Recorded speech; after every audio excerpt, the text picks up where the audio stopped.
everyone. Today we are here to start a new chapter, pollution of air and water. But before starting, I must tell you that this chapter is only for activity purpose.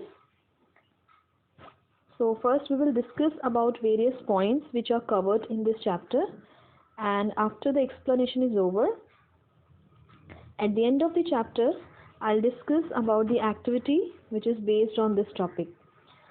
So this is the first video for this chapter. So today we will do only the discussion of the topics, and in the next videos when we will finish the chapter, then at the end of the chapter we will discuss about the activity which you all have to do. Okay, so let's start with the chapter pollution of air and water. Now, before knowing about the pollution, what is air? We know that we can survive for some time without food, but we cannot survive even for a few minutes without air. This simple fact tells us how air is very important for us. And what is air consisting of? You already know that air consists of a mixture of gases, and by volume, about 78% of this mixture is nitrogen and about 21% is oxygen, and remaining part is consisting of various gases like carbon dioxide, argon, methane, water vapors, which are present in very small quantities. Now how this air get polluted?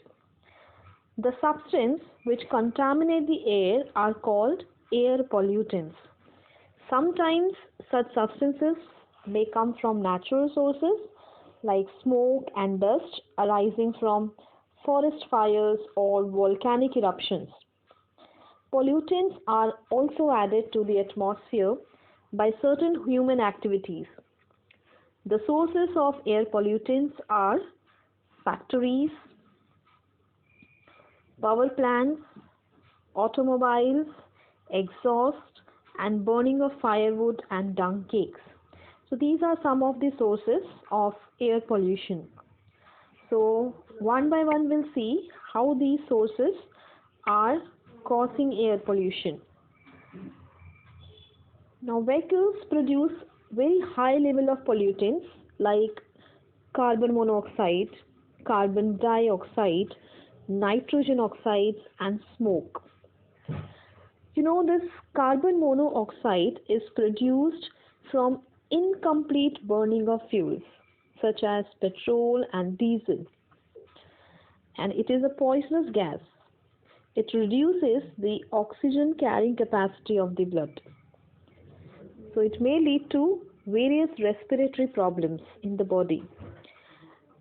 If the vehicles registered in Delhi are lined up one after the other, the total length would be nearly equal to the combined length of the two longest rivers in the world, Nile and Amazon.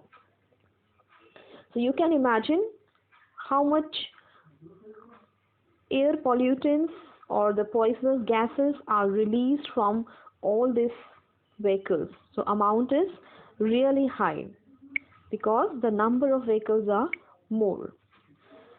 Now there are many industries which are also responsible for causing air pollution, especially petroleum refineries are a major source of gaseous pollutants like sulfur dioxide and nitrogen dioxide. Sulfur dioxide is produced by combustion of fuels like coal in power plants.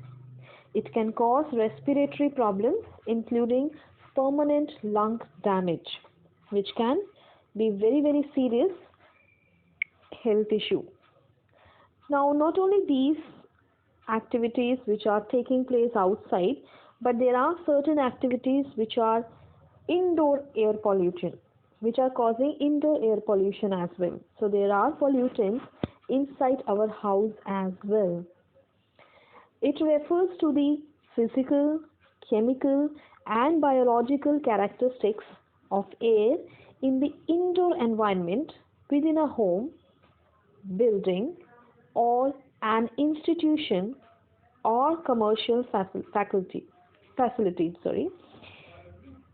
Indoor air pollution is a concern in the developed countries where energy efficiency improvements sometimes make house relatively airtight, reducing ventilation and raising pollutant levels. These indoor air problems can be subtle and they do not always produce easily recognized impact on health. So you never know that you are exposed to air pollutants. When we go outside on the road and our surrounding areas, we can feel that smoke released out from the factories or from the vehicles, that we can see, and we can make out that yes, here there is a lot of air pollution. But inside our house there are so many equipments or